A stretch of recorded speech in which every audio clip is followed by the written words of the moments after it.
Hello dear students, social science with SK sir YouTube channel में आपका स्वागत है। आज हम लोग भारत में राष्ट्रवाद से जुड़े अति लघुत्तरी प्रश्न का अध्ययन करेंगे। इस वीडियो में महत्वपूर्ण प्रश्नों का संकलन किया गया है। आप सभी लोग इस वीडियो से अति लघुत्तरी प्रश्नों को नोट करेंगे और याद करेंगे। आइए देखते हैं। पहला प्रश्न है, गांधी इरविन समझौता कब हुआ था? इसकी 2 शर्तों का उल्लेख कीजिए। उत्तर है, प्रथम गोलमेज सम्मेलन की विफलता के बाद सरकार ने जनवरी 1931 ईस्वी में गांधी जी सहित कांग्रेस के नेताओं को रिहा कर दिया।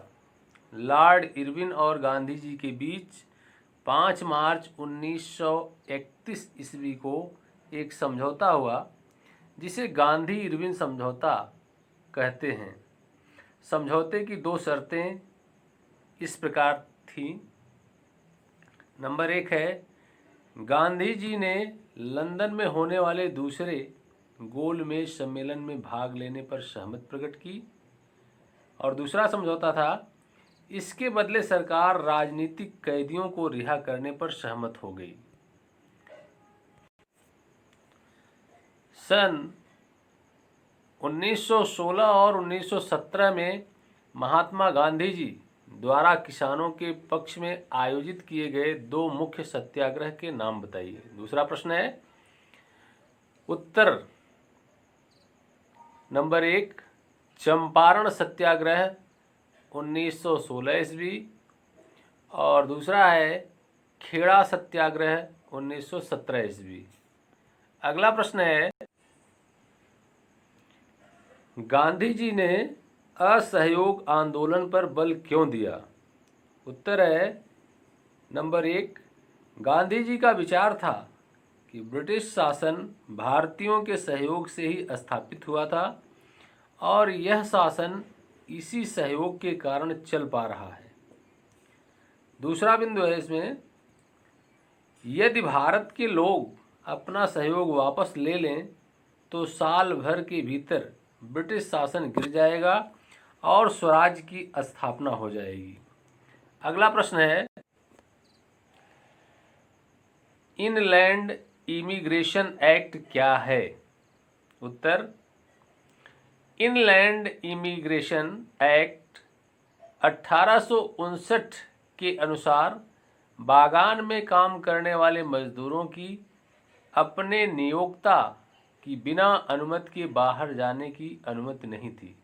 यानी इनलैंड इमिग्रेशन एक्ट के तहत कोई भी मजदूर बिना अपने मालिक की अनुमति के बागान से बाहर नहीं जा सकता था। अगला प्रश्न है, प्रश्न 5 द्वैध शासन का क्या अर्थ है? उत्तर, जब किसी देश का शासन 2 शक्तियों द्वारा संचालित होता है तो उसे द्वैध शासन कहते हैं। अगला प्रश्न है, पिकेटिंग का क्या अर्थ है? उत्तर है, पिकेटिंग प्रदर्शन या विरोध का एक ऐसा स्वरूप है जिसमें लोग दुकान, फैक्ट्री, ऑफिस जाने का मार्ग अवरुद्ध करके अपना विरोध प्रकट करते हैं। अगला प्रश्न है, गांधी जी ने प्रस्तावित रॉलेट एक्ट के विरुद्ध एक राष्ट्रव्यापी सत्याग्रह आंदोलन क्यों प्रारंभ किया? उत्तर है, प्रथम विश्व युद्ध में भारतीयों का सहयोग हासिल करने के लिए ब्रिटिश सरकार ने भारतीयों से अनेक वायदे किए थे, जिनसे युद्ध समाप्ति के बाद वह मुकर गई। इस वादा खिलाफी के कारण देश में क्रांतिकारी गतिविधियां तेज हो गईं। सरकार ने इन गतिविधियों का दमन करने के लिए रॉलेट एक्ट प्रस्तुत किया। इस एक्ट के अनुसार किसी भारतीय को बिना मुकदमा चलाए 2 वर्ष के लिए नज़रबंद रखा जा सकता था। अगला प्रश्न है, नेहरू रिपोर्ट की 2 विशेषताएं बताइए। उत्तर, लखनऊ में आयोजित सर्वदलीय सम्मेलन में 10 अगस्त 1928 ईस्वी को लखनऊ रिपोर्ट प्रस्तुत की गई। समिति के अध्यक्ष मोतीलाल नेहरू के नाम पर इसे नेहरू रिपोर्ट कहा गया। इस रिपोर्ट की 2 प्रमुख विशेषताएं इस प्रकार हैं। नंबर 1, भारत को स्वराज्य शीघ्र प्रदान किया जाए। नंबर 2, कार्यकारिणी विधानमंडल के प्रति उत्तरदायी हो। अगला प्रश्न है, संथाल विद्रोह के नेता का नाम बताइए। उत्तर है, संथालों ने राजमहल क्षेत्र में अंग्रेजों के विरुद्ध विद्रोह किया था। इनके नेता सिद्धू और कान्हू थे।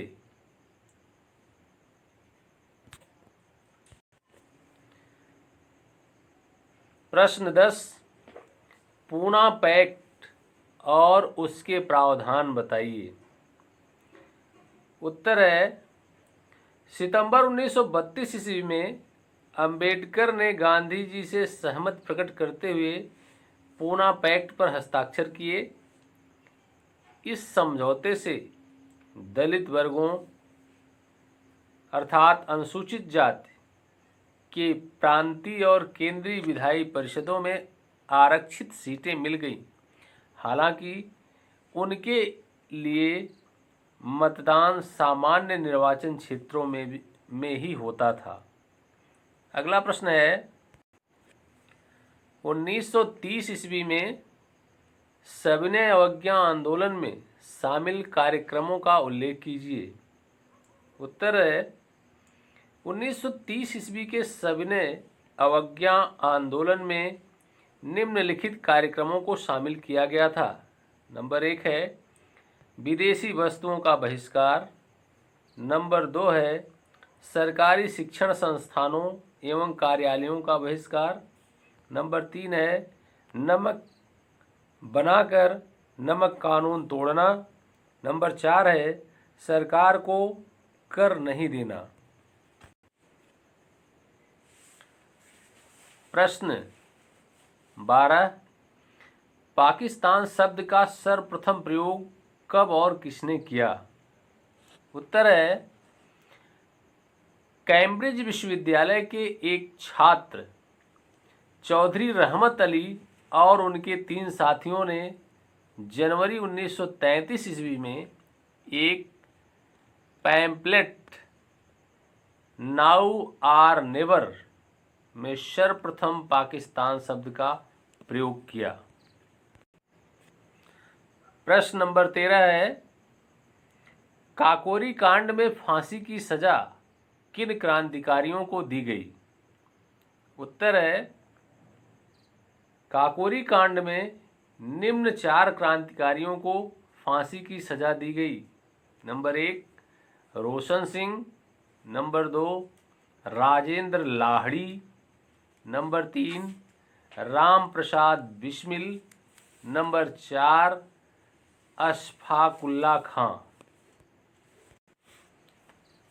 प्रश्न 14, चंद्रशेखर आजाद की मृत्यु कब हुई? उत्तर है 27 फरवरी 1931 ईस्वी को अल्फ्रेड पार्क, जो कि इलाहाबाद में है, में अंग्रेजों से चारों ओर से घिर जाने के कारण उन्होंने स्वयं को गोली मार ली। अगला प्रश्न है प्रश्न 15, किस विधेयक को काला कानून कहकर भारतीयों ने उसका विरोध किया? उत्तर भारतीयों ने रॉलेट एक्ट बिल को काला कानून कहकर उसका विरोध किया। प्रश्न 16, जलियांवाला बाग में भारतीयों को भीड़ पर गोली चलाने का आदेश किसने दिया? उत्तर है 13 अप्रैल 1919 को जलियांवाला बाग अमृतसर में जालंधर डिवीजन के कमांडर जनरल डायर के आदेश पर गोली चलाई गई, जिसमें बड़ी संख्या में लोग मारे गए। प्रश्न 17, खिलाफत आंदोलन के नेता कौन थे और उसके क्या उद्देश्य थे? उत्तर, मौलाना मोहम्मद अली और शौकत अली खिलाफत आंदोलन के दो प्रमुख नेता थे, जिन्हें अली बंधु कहा जाता था। खिलाफत आंदोलन का मुख्य उद्देश्य टर्की में खलीफा की प्रतिष्ठा को पुनः स्थापित करने के लिए आंदोलन करना और टर्की साम्राज्य के बंटवारे का विरोध करना था। प्रश्न 18, दक्षिण अफ्रीका में महात्मा गांधी ने सत्याग्रह क्यों किया? उत्तर है, दक्षिण अफ्रीका में अश्वेत मजदूरों के अधिकारों का हनन करने वाले नस्ल विरोधी कानून के विरुद्ध थे, अतः वे सत्याग्रह में शामिल हुए। प्रश्न 19, महात्मा गांधी के राजनीतिक गुरु कौन थे? उत्तर है, महात्मा गांधी गोपाल कृष्ण गोखले को अपना राजनीतिक गुरु मानते थे, अर्थात गोपाल कृष्ण गोखले गांधी जी के राजनीतिक गुरु थे। प्रश्न 20,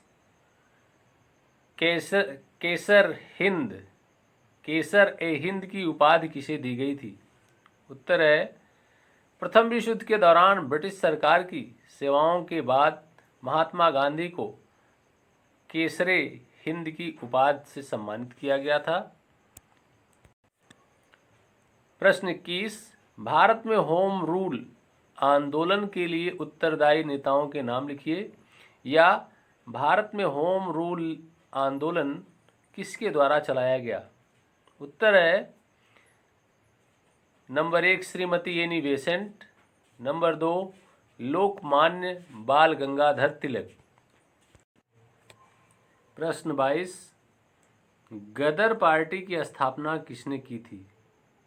उत्तर है, क्रांतिकारी नेता हरदयाल ने अमेरिका तथा कनाडा के भारतीयों को संगठित करने के लिए मई 1931 ईस्वी में पोर्टलैंड में एक सभा आयोजित करके हिंदी एसोसिएशन की स्थापना की, जो बाद में गदर पार्टी में परिवर्तित हो गई।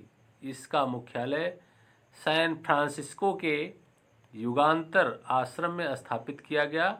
लाला हरदयाल को इसका सचिव और सरदार सोहन सिंह भकना को इसका प्रधान नियुक्त किया गया। प्रश्न 23, पंजाबी किसकी पत्रिका थी और किस भाषा में प्रकाशित होती थी?